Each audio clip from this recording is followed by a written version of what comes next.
Oh, my records started back. What the hell? Alright, I'm gonna dump books I don't need. So where's the book? Memories. And we're gonna... No, don't drop it! Oh, dang it. Meant to throw it. I prefer the yeet command over. Okay, let's go here. Another book. Read. A fake book. What? Does it open? Is this something? No, you can throw it. Okay, alright, this is what I think of you, book. And you land right there, anyways. I did not mean to open the store. Where does that lead? It's locked. Okay. Does this do anything? Oh, sweet. It does. Okay, let's go this way.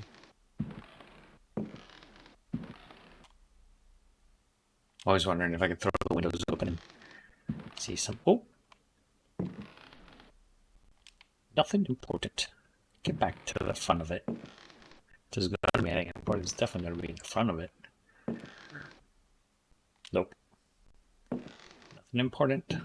Hey, what's up there? Is that the niece? I wonder if that's the niece.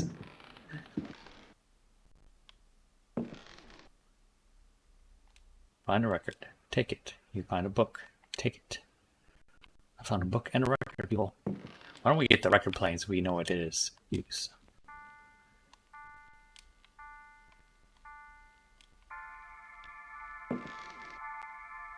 I didn't see what it was called. Safin's Dance of Death.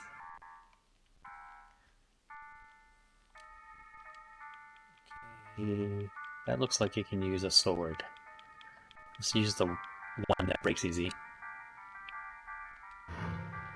Sweet. That's called instincts, people. Not gaming instincts. I don't want to go into that horrible basement yet, though.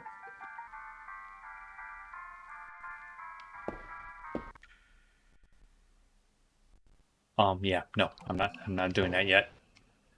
I'm not doing that yet. We'll deal with that in a hot second. So we need to go find those dancers.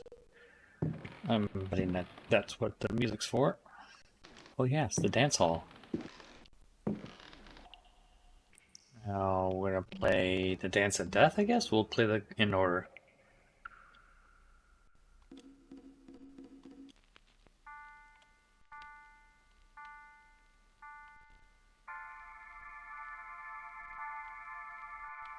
Dude, dance out of the way. Don't hit me. Spooky ghost people. Or mannequins, or whatever the hell you are. Come on, you're killing me. Take that.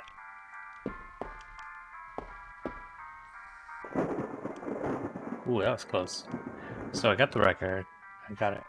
Another key, dummy. It might be the key to that other door, you dum-dum. Are they gone? Okay. I mean, if not, I think it'll probably make us come back, right? Oh, I didn't do the library. There's some monster in the library. Damn it. And we'll go back and fight the purple library monster in a little bit after exploring. This might end poorly anyways. Oh, you know, before that, we're going to need to read another excerpt from the Mystery Examiner. This article, we read it under the lantern thing, is Paint and Canvas, K.W. Limerick's Chronicle. Although, indeed, one is tempted to say because Jeremy Hartwood's talent was first discovered and nurtured by those whom Shelley termed the aristocracy of craze, it is feared that his force and inimitable technique are fated to wait in the antechamber of culture's Hall of Fame for some years to come. The mastery that marks even the earliest work is not, alas, sufficient to overcome the handicap inherent with his chosen. Some readers might find the term ill-chosen in view of the evidently obsessive nature of Hartwood's area of interest. The artist's attraction to the domain of the supernatural, while not without precedent, renders him unpalatable to many. His taste for the macabre exerts demands that only the strongest stomachs can meet. His exhibition at Boston's Rush Hall last fall provoked distinct murmurings among even his most ardent admirers. Allow me to remind you the titles of some of his paintings: Howling at the Moon, The Final Sabbath, The Abyss of the Unspeakable. A conversation with Hart would afford me some insight into the artist's perceptions. If the human mind were to learn of certain concepts common to a number of forgotten religions, it would certainly seek refuge in madness. There are things we should never know. How can one look upon his work without experiencing a certain malaise? This feeling of unease was only compounded by Hartwood's next utterance. My subject matter comes from my dreams, and yet I am convinced that such beings have always existed and always will. You remember that the expedition scheduled to run You may remember that the exhibition, scheduled to run for 3 weeks, was cancelled after a mere 48 hours. The esteemed colleague Magruder assures me that Derceto, Hartwood's home, contains paintings that are even more disquieting. And you got a little ad. For friends, the gift of smooth skin. This one will be up last. Okay, let's see if we can, die.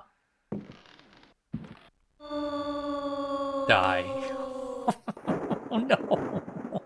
So we definitely can't go downstairs till we finish the library bullshit. I don't even remember how to get to the library at the current moment. I don't want a pot of human whatever either. So it said something about steel being this thing's nemesis in one of those books. So let's... Where's my sword? I assume the sword is steel. It runs funny.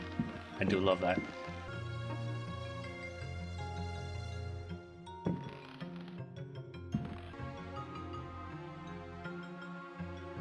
Where's the sword? I want to put the sword on, see if we can swack this thing.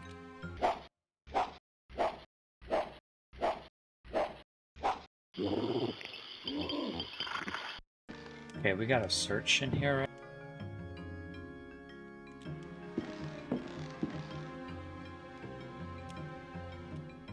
Oh, too bad. Run, dummy!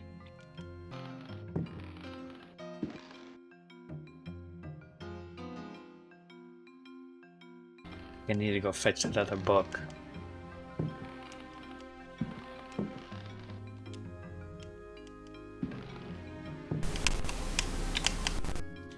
Where did I put it?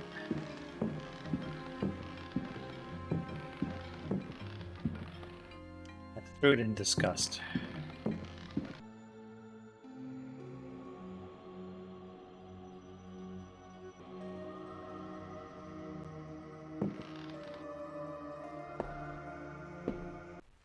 Alright, what are we doing here? Oh, we're gonna have to move with a little bit of a haste. Back out of the room. Can you run? Just run. Run!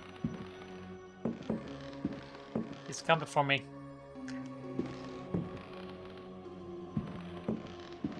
Yikes. Get away, dude. Why does he move so fast? Run, dummy. In case you're wondering, you have to double tap to run. It's suitably annoying.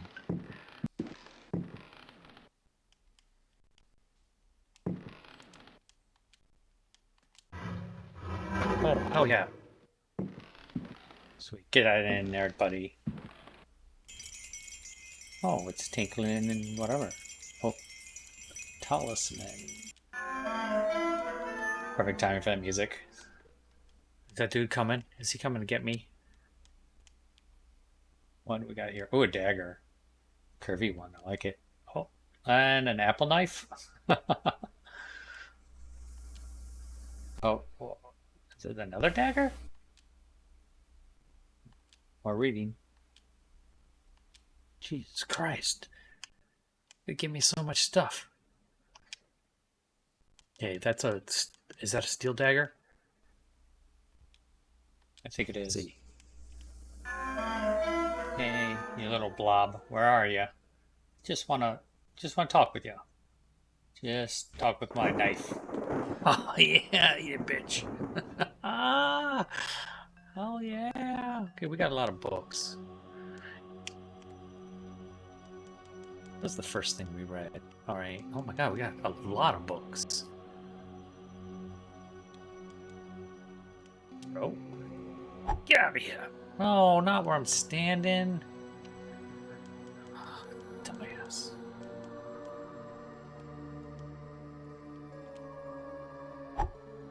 Okay, I guess we're not throwing things where I want to throw them then. Alright, book 1. If Rocks Could Talk, or The Story of a Louisiana Plantation by the Marquise de Chamfray. Interesting.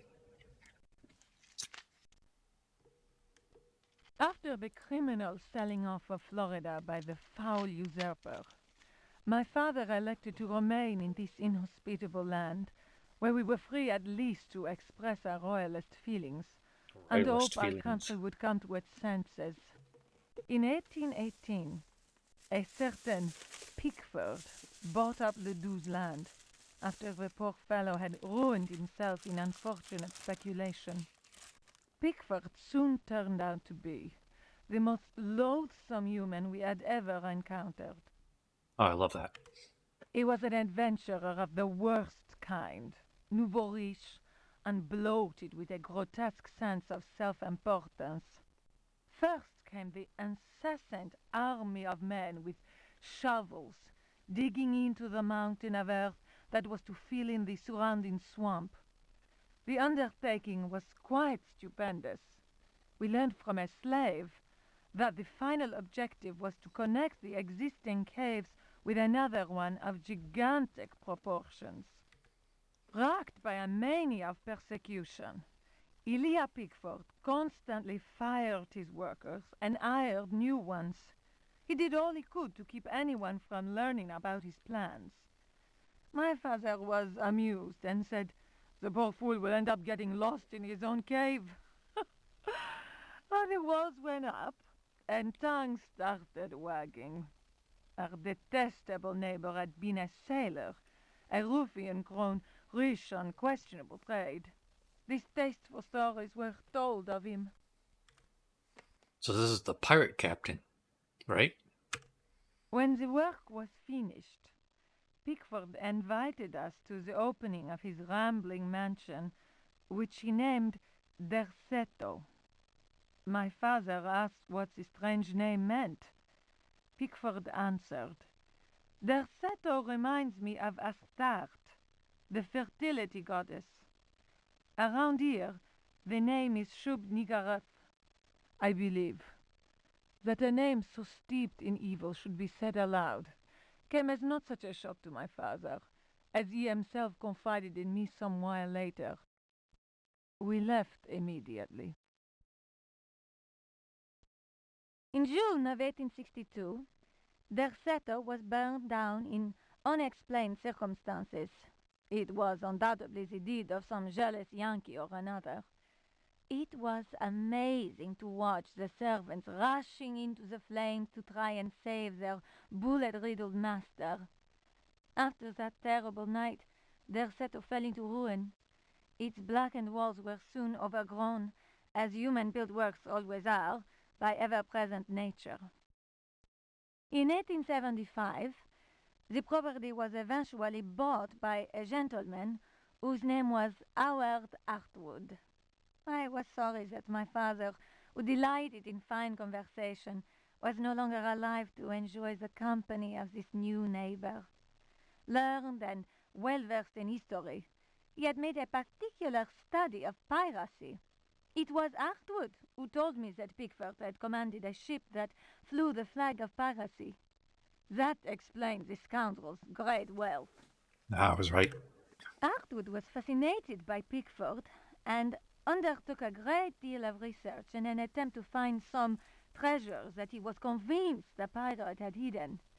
He went through the ruins inch by inch. He then had the burnt-out house rebuilt exactly as it had been, and refurbished the library that had miraculously escaped the flames on the night of the Great Fire. Hartwood set about studying every volume in that library, and often talked to me of his research. He was a handsome widower, deeply attached to his son Jeremy, who was later to become a professional artist. Artwood worked That was a long book. incessantly, first from the room I offered him, then from his own freshly restored home, which he rebaptized Derceto. I imagine he hoped to enlist the help of the god of good fortune in his treasure hunt. As far as I have ever been able to tell, all his searching came to nothing. There were no lost treasures to be found at Derceto. I learned of Artwood's death while I was in Paris. But that, as they say, is another story. No, that was pretty long. But nice backstory. I love lore games. Oh, I didn't read this book? What's this one? I just want to get the names out, so... Fragments of the Book of Abdul. What's that? In the antique city of dead Relaya, Cthulhu. Cthulhu dreams and Yes! waits. In the pit of time, the unspeakable lies in wait.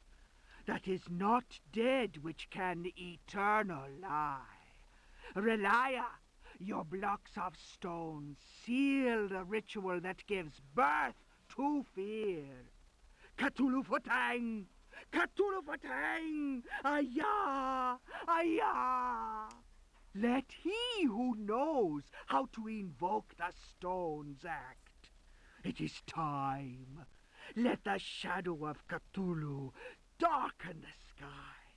May the servitor of the black goat of the woods with 1,000 youngs sound his flute in honor of the unspeakable. Cthulhu Fatang! Cthulhu Fatang! Ayah! Ayah!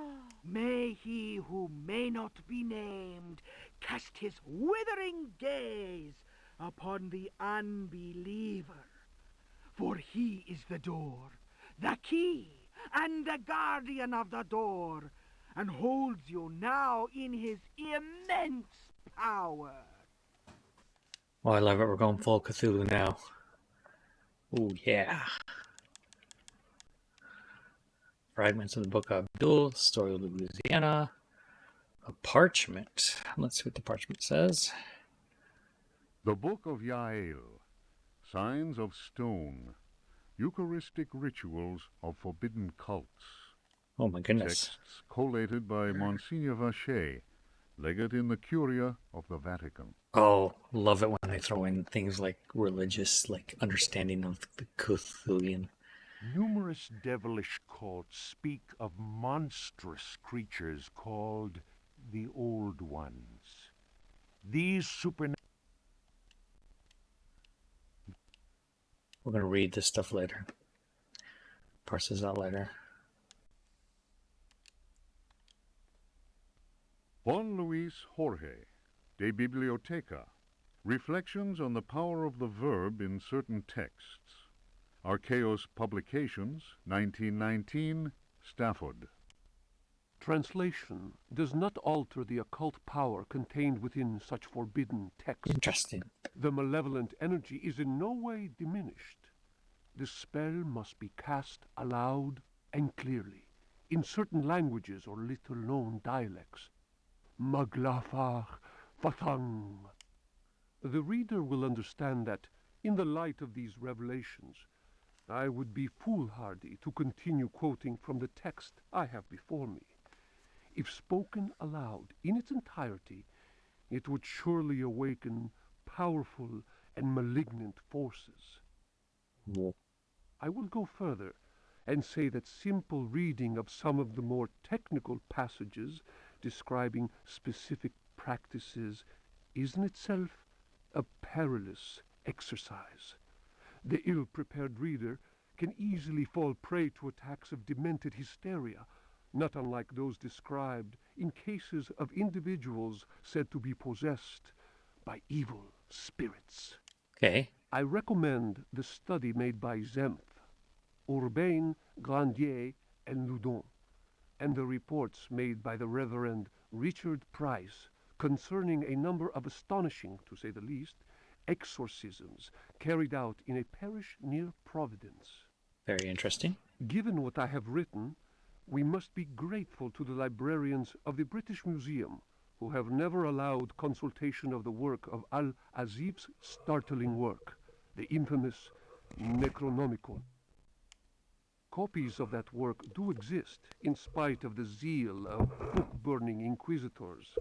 For proof, we need look no further than the British Museum, of course, and the sealed archives of the Miskatonic University in Arkham. Oh, I love the Miskatonic. That's a Cthulhian thing. Other examples of books whose evil can be unleashed by any thoughtless reader are von Jutz's von Unersprechlichen Kulten and the abominable De Vermis Mysteries by Ludwig Prien, whose sordid death should be a lesson to all those tempted by a study of the occult. Oh, I want to know what happened to Ludwig Prien.